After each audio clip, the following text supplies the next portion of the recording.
Hello, my name is Leanne Rathbone. Over the next 4 videos, I'm going to introduce you to the martial art Kempo. I'm going to introduce you to 3 different systems that I'm familiar with: American Kempo, Tracy's Kempo, and White Tiger Kempo.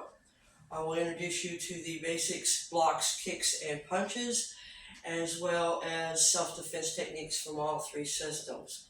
I will also point out over the next 4 videos the differences between the 3 systems. Hope you enjoy this video and enjoy. Okay, the first thing we're going to go over is the Kenpo Salutation, also referred to as a meditative horse stance in the American Kempo system. We start by going into what we call a horse stance. This is where your feet are just beyond shoulder width apart. Your knees are slightly bent, toes are facing forward. Your left hand will make a shield, just like this, just cover it.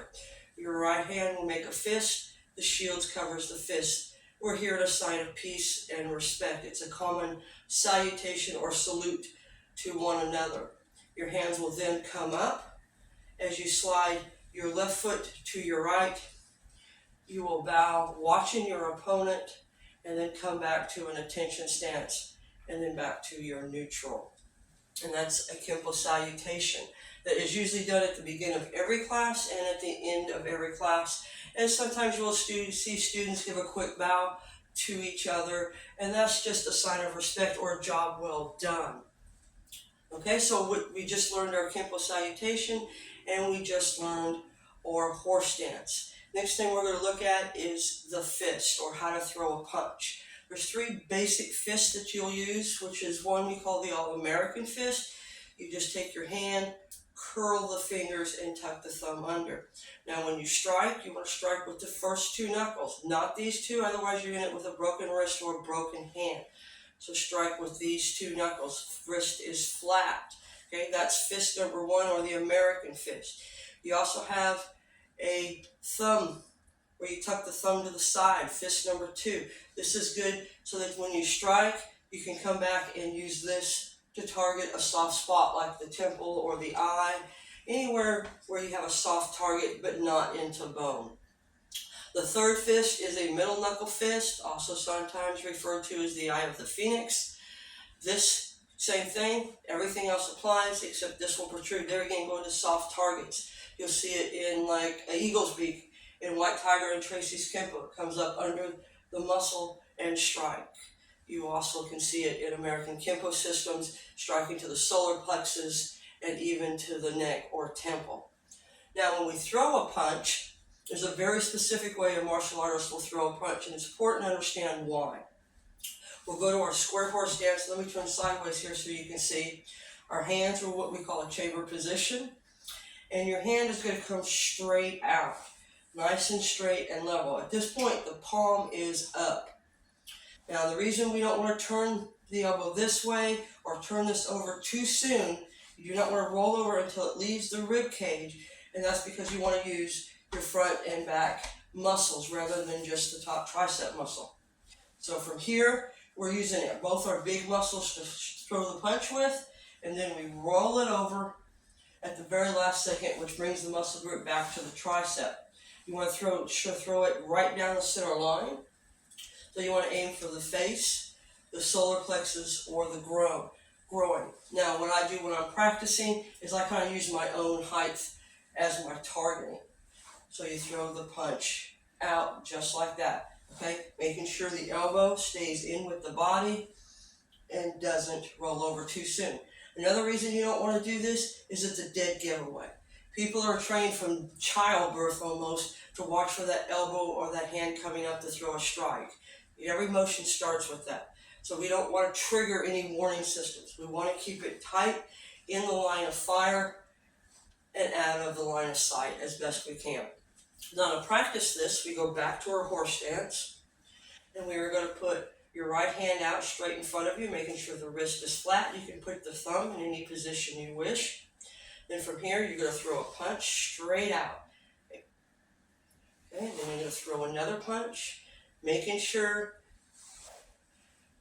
you are hitting the target and that the punches are hitting the same spot. You don't want one punch coming here and one coming there. They should both go to the exact same or pretty close to the exact same spot.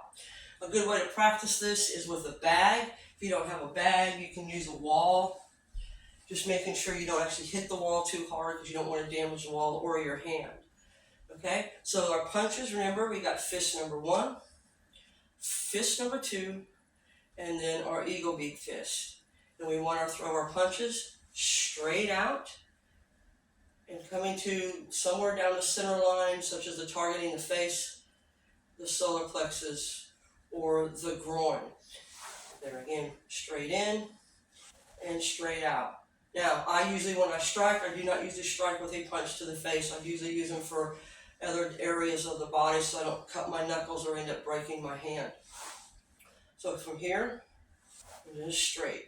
Just throw those punches nice and slow until you get used to it. And then when you get better, try to put some strength and speed behind it. Try to always keep that timing accurate. It's better to do 100 right than 100 wrong. So practice correctly. And that's how you throw a punch. Okay, now that you understand the horse stance, you understand how to throw a punch correctly, now let's look at another stance and then we'll look at a kick.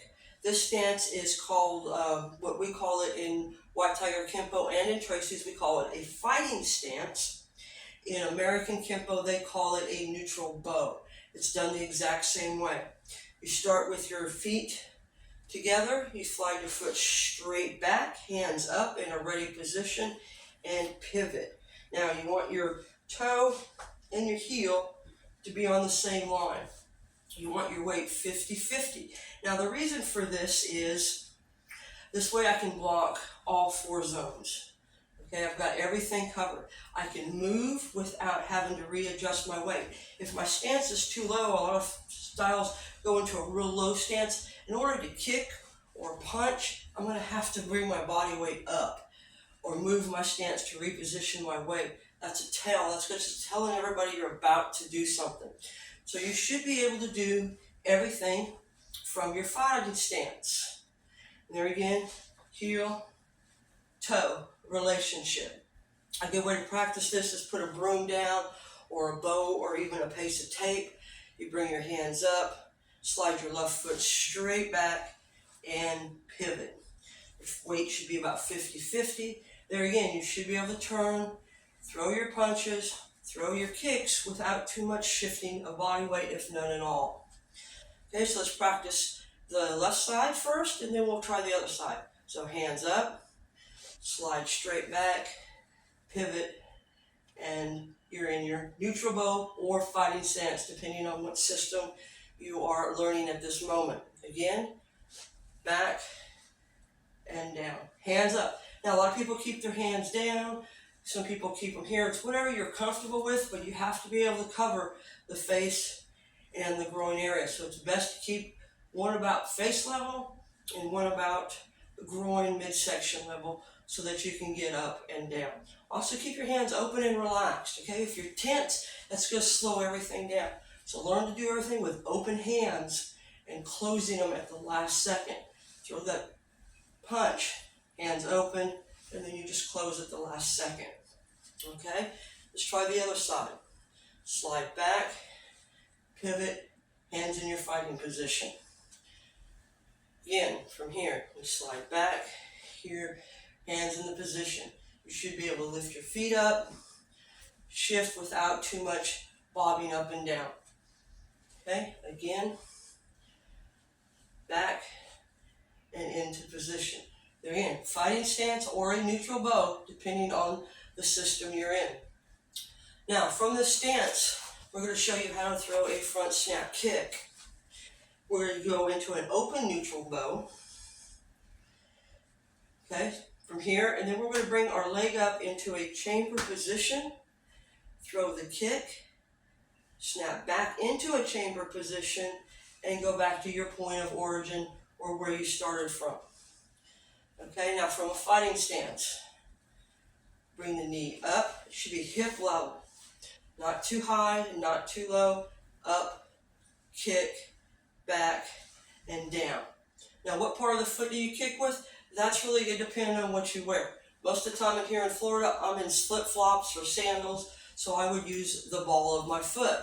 But if you got steel-toed boots on or some kind of reinforced toe shoe, use the point of the toes. It also depends on your targeting. Where are you going into? So either one of those is way. Most people throw what they call a front snap or a ball front snap because that's you use the ball of your foot to strike with. But you can also use the instep or your toes depending on your footwear and your targeting. So again, from our open fighting stance, come up, kick, down, and back. Okay, up, in, down, and back. Now, why is the chamber important? Because if I just kick and drop, it's really hard to reset and go to another take or another move. If I throw my kick and I see I need to do something else, I can go into a different direction. Or I can throw a different kick.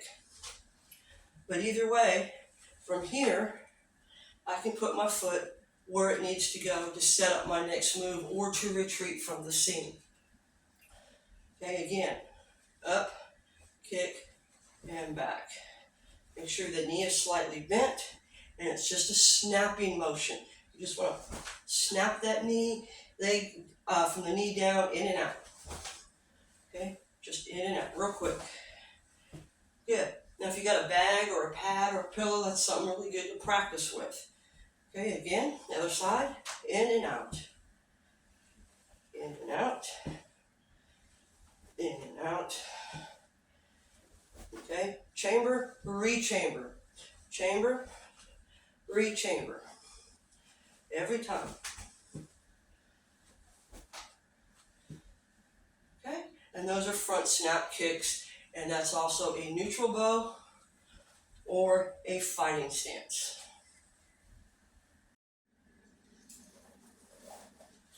The first technique we're going to learn is from the Tracy's and the White Tiger Kempo system. This technique is in both of their yellow belts. It's taught slightly differently, so I'll show you the difference between that one. And then the next technique I'll show you will be from the American Kempo system yellow belt, which is for the same attack up push. But first, knee of vengeance. This is for a two-hand push as soon as you come in and pushes you. Now, the way the Tracy system does it is they start from their neutral stance.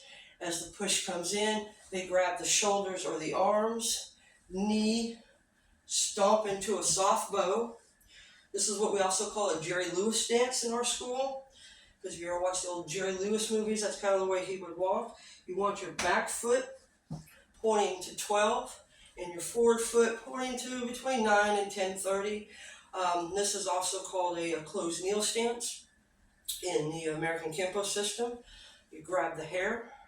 We're going to use torquing or circular power by slamming our foot down and going back into a neutral bow or fighting stance. And we have our cradle and crush. So again, knee of vengeance as taught by Tracy. Keeping a neutral stance. Come up, drive the knee straight up into the solar plexus or groin. Stomp the instep, going into a soft bow, or similar to a closed kneel stance. Grab the hair, sandwich with a cradle and crush, and we're going to use the torque or the circular hip action, shifting from soft bow back to fighting stance or neutral bow to develop the power. Now, in White Tiger, it's pretty much the same thing. There's just one difference. We're assuming that as the push comes in, you're going to need to stabilize yourself. We don't want to be trying to grab a knee because if he's coming in too fast or we're smaller, we're going to get knocked or ran over. So we want to add some stability to our move. Now, most people will step back because they're assuming the shove is coming towards you and you want to brace yourself for that. But because of size and stature, some people may step into it to get the distance they need to throw in the rest of the technique. So it's up to you for back, but the technique does call for stepping back and grabbing either the arms or the shoulders. From here, everything else is the same. We're going to drive the knee into the groin area, or solar plexus, depending on what's available.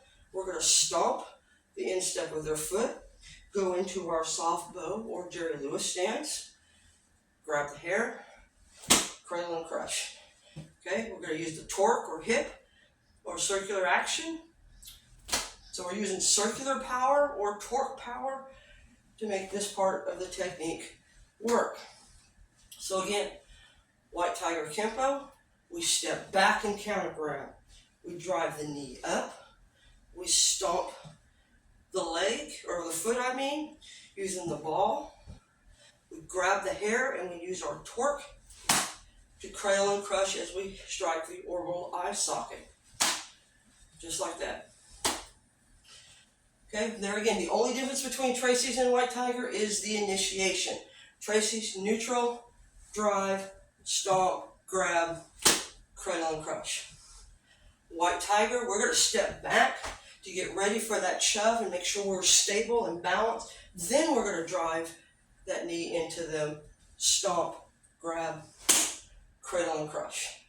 Those are the only really two differences between those. And then American Kempo does not have a knee of vengeance. Okay, practice that, and then we'll go on to the American Kempo technique. Okay, the last technique we're going to go over in this video is the American Kempo technique, alternating mace. I chose this technique because it's a similar attack. It's for a push, and it also teaches you a similar power pattern, learning how to go from one power pattern into the next. So it's not too far off from knee of vengeance as far as principles being taught. It's just a different way to approach the same problem, the same attack. So in this particular scenario, we're going to assume your hands are already up. For whatever reason, you're sitting there already prepared, you already had an argument, but the hands are in a position that you could start defending. This is the way they teach at a yellow belt level. It just makes it easier from you bringing the hands here to here. But I would practice both ways. Once you get used to hands being here and striking down with your downward, inward, bring your hands to a more natural stance and bring the hand up to a downward, inward. Okay, so this is the way the technique's done. The push comes in. As they push, we're going to step back and we're going to strike with an inward block. The inward, we're going to go into a second video, more detail, but real quickly, starts from here and it torques and strikes down using the ulnar bone on the hands. This will bring the body forward. We're going to leave this hand into a check as this hand is back in our chamber position ready to strike. So the first move, we step back, downward elbow, hand goes to our chamber position. From here, the hand checks.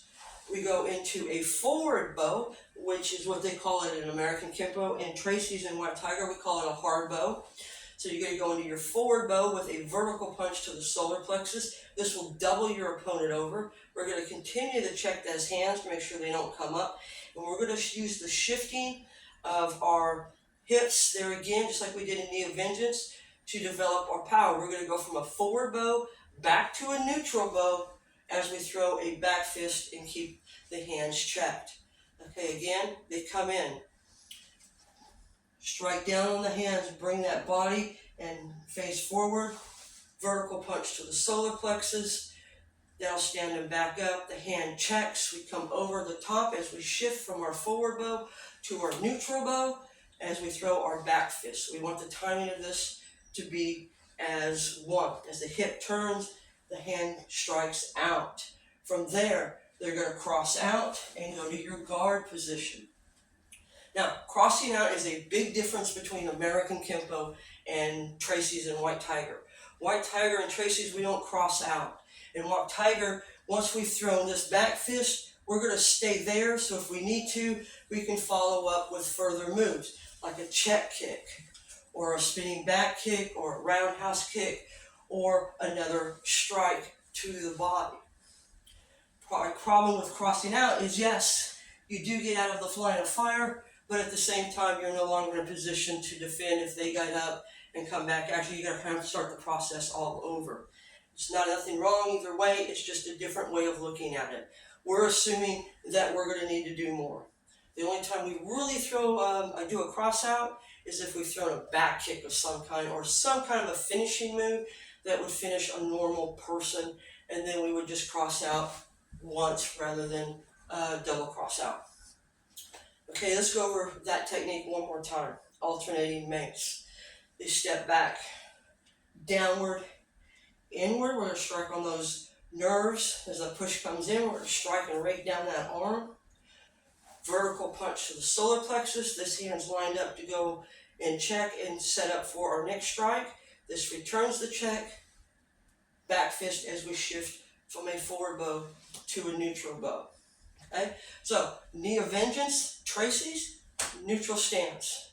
Step back, counter grab. Knee, drive the knee down.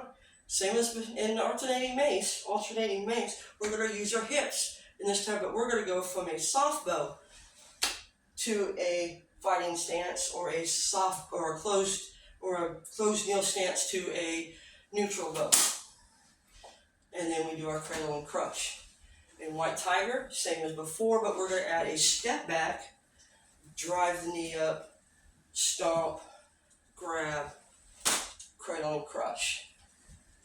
Alternating mace, a lot of the same principles are being taught, just a different way of teaching them. We're going to do a downward strike, brings them forward, check the hands as we throw a vertical punch, check the hands as we shift from a forward bow to a neutral bow, and throw our back fist at the same time.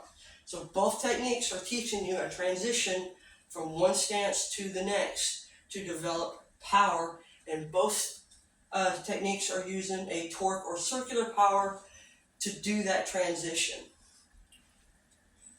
Thank you very much, and I hope you enjoyed this video.